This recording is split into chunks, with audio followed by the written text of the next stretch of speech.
Hello everyone, this is Mr. Sachin Kharade, Assistant Professor, Kekewa College of Agricultural Biotechnology, Nasik.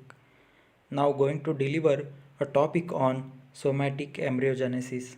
So we'll proceed with this topic by the introduction of somatic embryogenesis. So when embryos regenerated from a somatic cell or tissue, which are maybe haploid or diploid, it is termed as somatic embryogenesis.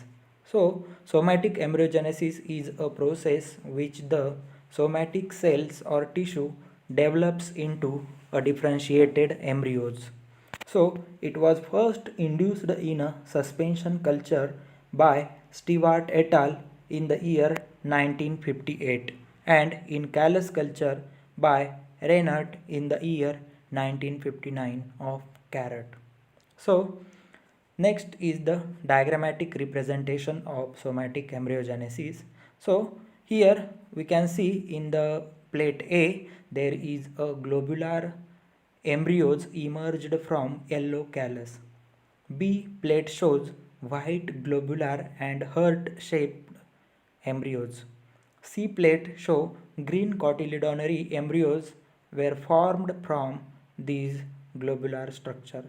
D plate shows the bipolar differentiation of embryos with root and shoot poles.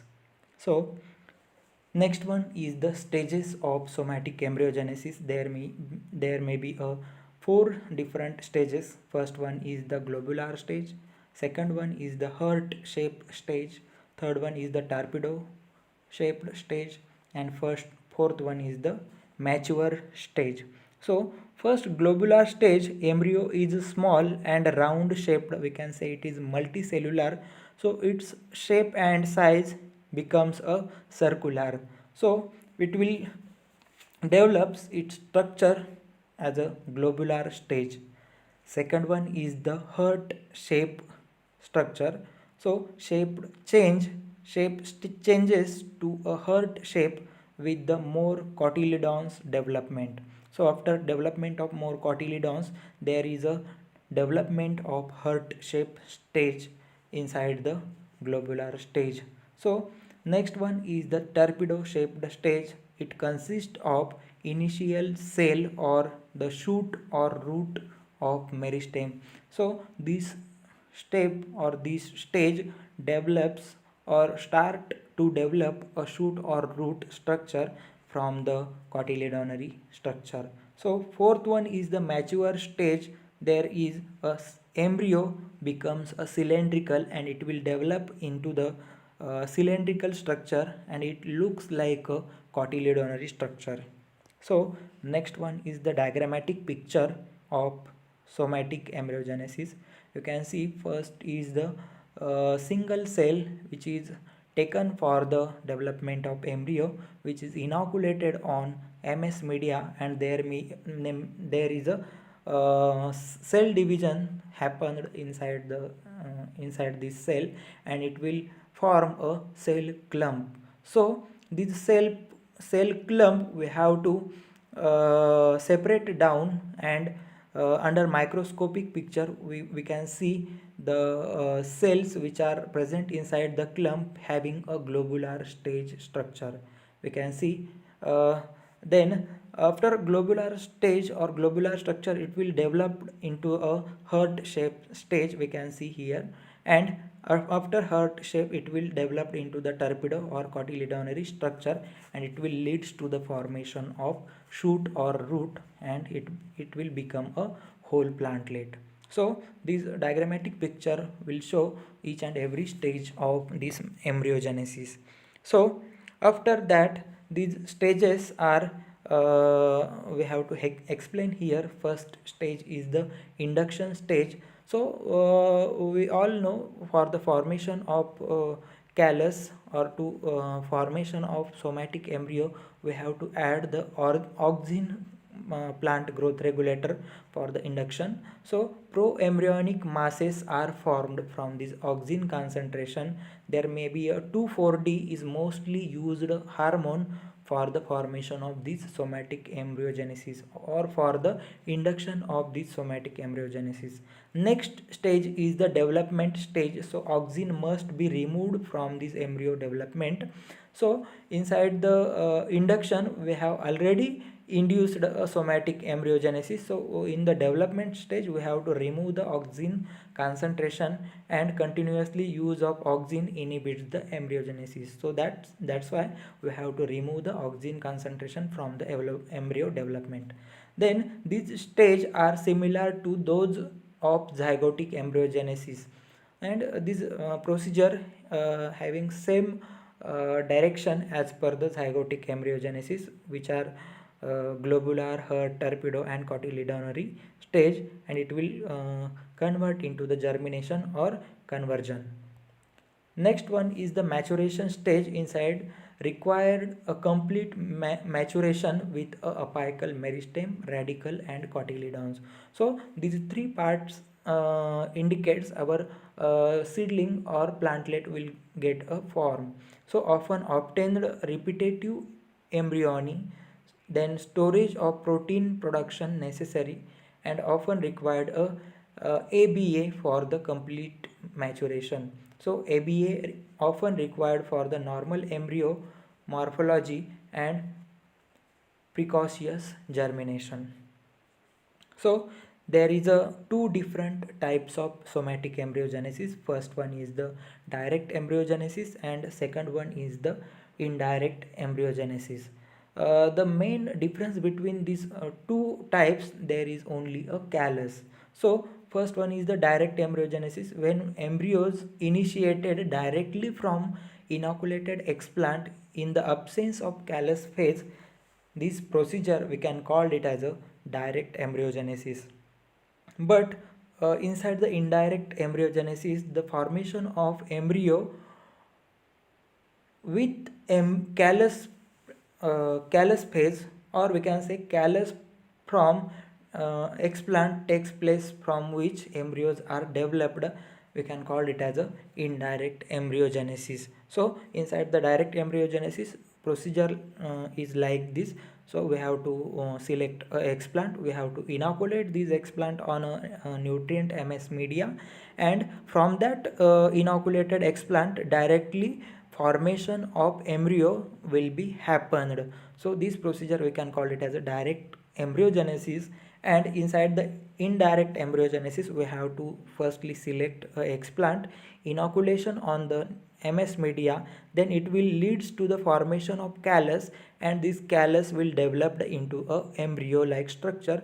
We can call it as a indirect embryogenesis. So these are the microscopic picture of somatic embryogenesis. First one is the globular stage, second one is the heart shaped stage, third one is the torpedo stage, and fourth one is the cotyledonary stage. So this is the picture of somatic embryogenesis development inside the alfalfa, which has medicinal name, that is Medicago sativa L. So next one is the difference between zygotic and somatic embryos by the various variables. So somatic embryogenesis and the zygotic embryogenesis having some differences we have to explain here. So first of all, somatic embryogenesis is formed by a sporophytic cells, and zygotic embryogenesis will form by the fertilized egg or zygote. So somatic embryogenesis is covered by a covered by not anything, which is not covered by anything, and the zygotic embryo will form or covered by a seed coat. Then output of somatic embryogenesis is only form a embryo, and inside the zygotic embryo output is the seed. We can get a seed after this embryogenesis formation. So nature of plantlet inside the somatic embryogenesis is somewhat the weak, and inside the zygotic embryo there is a healthy plant development. So somatic embryogenesis is completely like a mother plant, but so zygotic embryo will not formed like their mother plant or mother and father. So next one is the propagation rate inside the somatic embryogenesis is very high, and inside the zygotic embryo there is a comparatively low. Then there are number of advantages of these somatic embryogenesis. We have listed here. We can go by one. So first one is the higher propagation rate. We can seen inside the previous slides. There is a higher propagation rate of somatic embryogenesis. Then there is a suitable for suspension culture. If we want to go for the cell suspension culture, it is a somatic embryogenesis is the suitable procedure for this cell suspension culture. Then plantlets from a single genetically modified single cell. So we can develop a genetically modified plant by this somatic embryogenesis step. So there is a somaclonal variation. Obviously we have seen there is a indirect embryogenesis. So these cells are going from different stages. So there may be a change inside the genetic material, so it will leads to the somaclonal variation. And next advantages is the germplasm conservation. We can conserve the distinct species or endangered species by this technology, and this is labor saving method. So with these number of advantages, this is the best technology for the development of whole plantlet. There may be some disadvantages is also there. There is a response tissue specific. This technique is not followed by any of the cell or tissue. This is the tissue specific technique.